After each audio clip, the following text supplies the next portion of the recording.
On the 6th of November 2025, a man named Chad Larson walked into the offices of the Capital Markets Authority in Nairobi and filed a formal complaint against the company he had helped found. The company was called M-KOPA. Larson was its first chief financial officer, one of its 3 original co-founders, and, on paper, still a shareholder. His complaint, distilled, was this: that the share buyback being offered to M-KOPA's Kenyan employee shareholders during the company's latest funding round was manipulated, that it had been priced, in his estimation, roughly 95% below fair value, and that the discount disproportionately fell on the African employees while the foreign institutional investors preserved their value. 3 weeks earlier, the same company had announced its first profitable year in its entire history: $416 million in revenue, $9.2 million of profit, up 66% year on year. 3 weeks after Larson's filing, the company would announce that it had crossed $1.6 billion in cumulative loans disbursed to Kenyan customers alone. 5 million customers. A factory in Nairobi, making 7,500 smartphones a day. The largest connected consumer financing platform in sub-Saharan Africa. All of it built on top of an idea hatched 15 years earlier, that you could finance a solar panel for a rural Kenyan household, 40 shillings at a time, by bolting a SIM card into it. This is the story of how 3 men, 2 of them friends, one of them now an adversary, took the rails that M-PESA had laid across Kenya and used them to do something nobody had ever done in Africa before. And how that idea eventually became something none of them, at the start, could have imagined it would become. Hi again. Welcome back to the pod.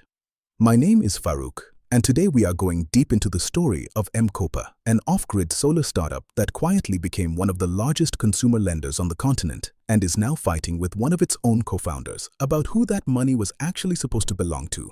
Let's get into it. The story of M-KOPA does not start with a solar panel. It starts with a piece of software. In March 2007, a small team at Vodafone, in partnership with the Kenyan mobile operator Safaricom, launched a service called M-PESA. The product, in its first iteration, was extraordinarily simple. A way for ordinary Kenyans, most of them unbanked, to send small amounts of money to each other over their basic mobile phones. The system used SMS rails and a network of human agents at duka shops to convert cash to digital balance and back again.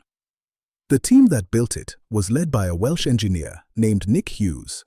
Within 3 years of launch, M-PESA had done something that nobody, including the people who had built it, had really planned for. It had become a behavior. Kenyans were transferring money over their phones not in occasional emergencies, but in millions of small daily transactions. Rent, school fees, wages, grocery payments. The country had quietly built, almost by accident, one of the deepest mobile payment networks in the world. 2 questions started circulating among the people who paid attention to that network. The first was, what else can we sell on top of these rails? The second, and far more interesting, was, what kinds of things could we make affordable if we could collect 100 shillings a day from a customer every day for a year? Nick Hughes was asking those questions from the inside. Around the same time, a Canadian named Jesse Moore was asking them from the outside. Moore had grown up in Toronto and gone on a Moorhead scholarship to the University of North Carolina at Chapel Hill, where he had studied communication studies and graduated in 2001. From there, he had gone on a Scholl scholarship to do an MBA at Oxford. He had spent a stint at Monitor Group, the strategy consultancy. He had spent 5 years at CARE, the international development NGO, traveling Africa and Asia. And by 2009, he was working at the GSM Association, the global trade body for mobile network operators, in London, in a role whose entire function was, in effect, to help mobile operators around the world figure out how to do for their own markets what Safaricom had done in Kenya. Moore knew the M-PESA playbook intimately. He also knew its limits. M-PESA moved money between people who already had money. It did not, in itself, finance anything. A third man, an American banker called Chad Larson, was a classmate of Moore's at Oxford. The 2 had stayed close. By 2010, the 3 of them, Hughes, Moore and Larson, We're having the kind of conversations that the founding stories of African fintechs are eventually built out of. The thesis they kept returning to was a piece of household arithmetic. In 2010, somewhere around 80% of Kenyan households lived without access to grid electricity. The average rural household, by their estimates, was spending around 70 Kenyan shillings a day on kerosene for lighting and on phone charging fees at local kiosks. Over a year, that was around 25,000 shillings, about $250. More than enough, in principle, to pay off a small solar home system. The problem was, nobody had a way to actually collect that money in the daily, granular increments that the household was already spending. Except now, in Kenya, somebody did. M-KOPA. In 2010, Jesse Moore and his wife Natasha moved to Nairobi. He, Hughes and Larson incorporated a company. They called it M-KOPA. The name was a play on M-PESA. Kopa in Swahili means to borrow. They spent 2011 incubated inside Signal Point Partners. They closed their first checks. They built a prototype. The prototype was, in its first version, almost embarrassingly simple. They took an existing solar home system from a startup called D-Dial Light, a panel, 2 LED lights, a phone charging port, a small radio, and they bolted a Safaricom SIM card into it, along with a tiny GSM modem that could lock and unlock the unit depending on whether the household had paid. The pitch to the customer was equally simple: 2,500 shillings deposit, 40 shillings a day for 365 days paid into the unit by M-PESA. At the end of the year, the SIM unlocked permanently and the family owned the kit. On the 19th of October, 2012, Safaricom and M-KOPA stood together on a small stage in Eldoret, in the Rift Valley, and announced the product: 75 dukas, the Eldoret and Kitale corridor, the smallest possible commercial launch. 2 months later, the company closed a $5.2 million Series B. The race had begun. The first 7 years inside M-KOPA were a long, patient, capital-hungry grind. By the end of 2015, the company had connected around 150,000 Kenyan households. It had crossed $40 million in revenue. Around 80% of its customers were earning less than $2 a day. The model was working. It was also, in a way that nobody on the impact investor circuit liked to dwell on, exposing the company to a punishing structural reality. M-KOPA was, in practical terms, a one-year loan factory. Every solar kit sold was a small, individually underwritten installment loan to a customer with no formal credit history. The collateral was the device itself, locked remotely if the customer fell behind. The repayments, 40 shillings at a time, were collected over 12 months. The unit economics were positive, but the cash had to be put up front, in dollars, today, for a return that arrived in Kenyan shillings, daily, over a year. Which meant that growth, for M-KOPA, was not a function of how many customers wanted the product. It was a function of how much capital the company could raise to finance customers who already wanted the product. The list of names that ended up on the cap table during those years reads like a roll call of global impact finance. Acumen, Generation Investment Management, the fund co-founded by Al Gore. The Blue Haven Initiative, LGT Venture Philanthropy, backed by the princely family of Liechtenstein. The Bill and Melinda Gates Foundation, Shell Foundation, Richard Branson, personally, CDC Group, the British Development Finance Institution, FinDev Canada, Norfund, FMO, Standard Bank, the Norwegian Export Credit Fund. By 2018, the company had connected more than 500,000 homes. It had sold around 90,000 solar TVs as a category extension. It had won the Bloomberg New Energy Finance Award, the Zayed Future Energy Prize, and a place on Fortune's list of 50 companies changing the world. It had been named by MIT Technology Review one of the 50 smartest companies on Earth. By every standard impact investor metric, it was a success. What it was not was profitable, not even close. For most of those years, M-KOPA's gross customer book was the largest single line item on its balance sheet, and the cost of financing that book was the largest single drag on its income statement. The company was, in the polite language of structured finance memos, structurally undercapitalized. In plain English, it was running flat out, raising every round, every facility, every line of credit it could find, just to keep up with the household demand it had already created. And there were quieter pressures running alongside the financial ones.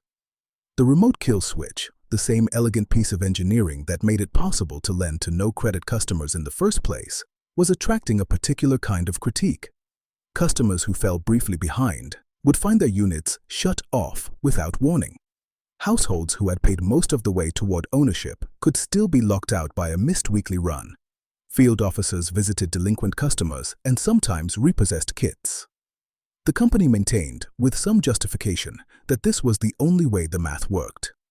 That without the kill switch, no lender on earth would extend a year of unsecured credit to a smallholder farmer earning $2 a day. The critique persisted anyway. Some of the kindest descriptions of M-KOPA's collections process in the Kenyan press of the time used the word firm. The company also began, around 2015, to report defaulting customers to credit bureaus, which gave the unbanked, formally, a credit identity for the first time in their lives, and also, formally, a credit blemish in some cases. Geographically, the company stretched into Uganda and into Tanzania. Tanzania did not work. M-KOPA quietly pulled out of the market at some point before 2022. Among the things the public press release never quite said was that not every mobile money plus solar market actually replicates what Kenya had built. And then, in 2019, the company made a decision that 6 years later would land in the file at the Capital Markets Authority. In that year, M-KOPA restructured its employee share scheme. The internal logic, at the time, was the routine kind of corporate housekeeping that happens at every growing startup. The downstream consequence, alleged by one of the 3 original co-founders 6 years later, was that the shares held by employees of African descent were diluted in a manner the shares held by other employees were not. At the time, nobody outside the company was paying attention. The headlines were about the next chapter. Because by 2019, with 500,000 kits in the field and a slow, grinding solar model that was 9 years in and only partially profitable, the company was beginning to ask a harder question. What else could it sell with the credit muscle it had built? The answer, when it came in 2020, would change the company more than anything in its first decade. Sometime in early 2020, in the first weeks of the global pandemic, the senior team at M-KOPA looked carefully at the data running through their own platform and made a decision. They were going to sell smartphones. The decision, at the surface level, looked like a logical product extension. Smartphones were, by 2020, the single most desired durable good among the customers M-KOPA was already serving. They cost roughly the same as the solar systems M-KOPA was already financing. They generated, in many cases, more daily economic value for the household, because a smartphone gave you access to mobile money, to messaging, to information, to remote work, than a light did. And critically, they were tractable to the same model. SIM card, kill switch, daily payment. Just a different device on the other end of the line. The decision, at a deeper level, was a complete bet-the-company pivot. Selling smartphones meant that M-KOPA was no longer strictly a solar company. It was no longer strictly a clean energy access company. It was no longer the brand that Acumen and the Gates Foundation had invested in. It was, in the most accurate description anyone has applied to it since, a consumer credit company, a connected asset financing platform, a fintech. What happened next is the single most striking statistic in the company's history. It had taken M-KOPA 10 years to cross 500,000 cumulative solar kits. It took 18 months to cross 500,000 cumulative smartphones, 12 times the velocity. The same factory, the same agents, the same credit muscle, the same mobile money rails.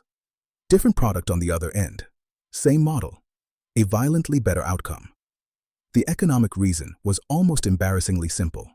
The total addressable market for an off-grid solar home system in any given African country was bounded by the number of off-grid households, which, as electrification advanced, was slowly shrinking.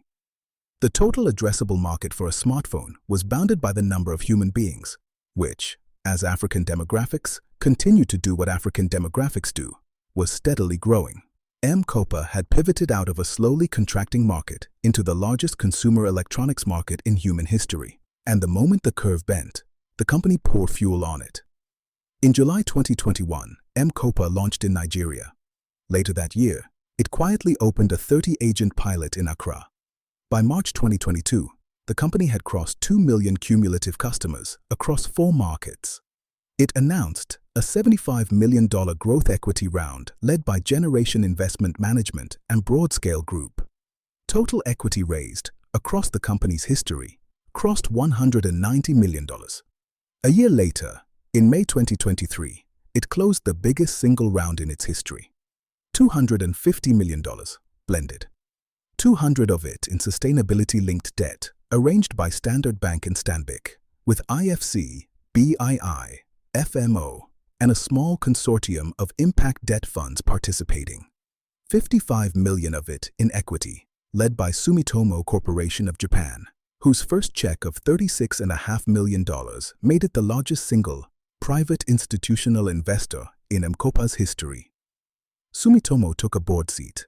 The company that had, for a decade, been built on Kenyan rural household solar arithmetic and Anglo-Saxon impact capital, now had a Japanese conglomerate at the board table and was selling Android phones in 5 African countries. The pivot was complete. Between 2023 and 2025, M-KOPA stopped being a startup and became something the African business landscape had not really seen before. In January 2023, in a working-class industrial estate on the outskirts of Nairobi, the company opened a smartphone assembly line in partnership with HMD, the Finnish-owned licensee of the Nokia brand. Within 20 months, the line was producing roughly 7,500 smartphones a day. By October 2024, it had assembled 1.5 million cumulative units. The company stated publicly that it intended to scale the line to 10 million units a year by 2027. What this meant, in plain terms, was that M-KOPA was now running the largest smartphone assembly operation in sub-Saharan Africa. Not a final stage import and relabel operation. A genuine assembly line with imported components, on-site quality control, and Kenyan workforce. The same Kenyan factory floor logic that Burn Manufacturing had pioneered for cookstoves on the other side of Nairobi, M-KOPA was now applying to consumer electronics. In November 2023, the company quietly launched a pilot in South Africa. The same month, it formally launched nationwide in Ghana. After a 100,000 customer pilot through 2023, in which roughly $10 million of credit had already been extended. In April 2024, it announced a partnership with Bolt, the European ride-hailing company that had taken a significant share of the East African motorcycle taxi market, and with electric two-wheeler manufacturers Rome and Ampersand. The product was a pay-as-you-go electric boda boda, 5,000 units, 3 years. Riders would lease the bikes on the same daily payment model M-KOPA had refined on solar and on phones, with the difference that the asset, in this case, was paying the rider back in fuel savings against a petrol motorcycle. The capital stack expanded to match. In early 2025, a second sustainability-linked debt facility, again $200 million, again Standard Bank-led, closed. By late 2025, the company was deep in talks on a Series F.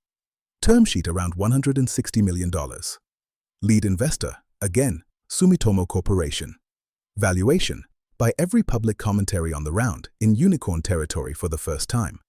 And then, in October 2025, the company released its 2024 financial statements. $416 million in revenue, 66% year-on-year growth, $9.2 million of net profit, the first profitable year in the company's 13-year existence. By November 2025, M-KOPA had crossed 5 million cumulative customers across 5 countries. 3 million of them were active. The company had extended more than $2 billion of cumulative credit. 1.6 billion of that, around 207 billion shillings, had gone to Kenyan households alone. The company employed 3,000 full-time staff and worked with more than 30,000 sales agents across the continent. By any reasonable accounting, it had become the largest connected consumer credit platform in sub-Saharan Africa. And then, on the 6th of November, one of its co-founders walked into the Capital Markets Authority.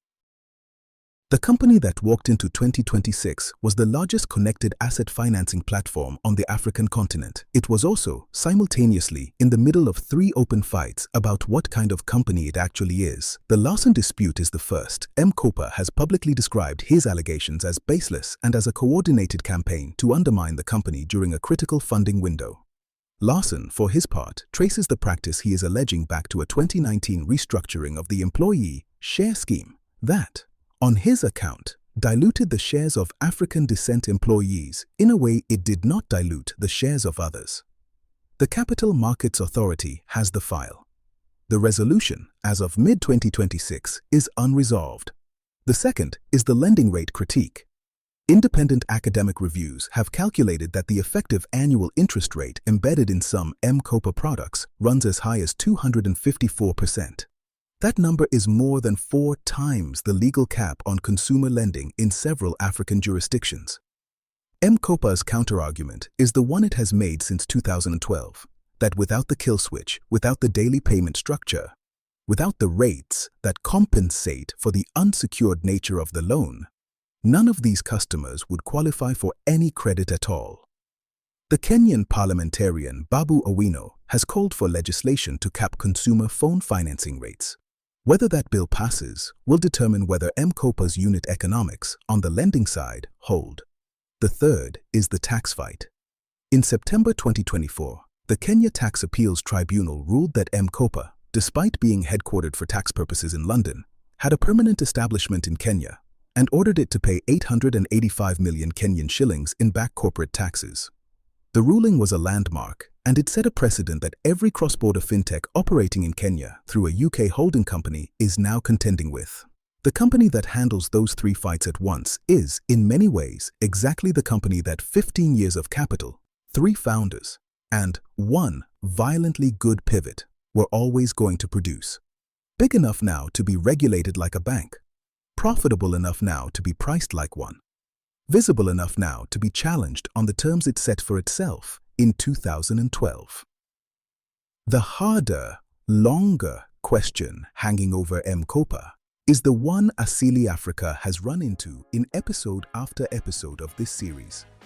What happens when a company built on an impact narrative becomes, by the math of its own success, a consumer fintech selling Chinese-designed Android phones at 3.1% monthly interest?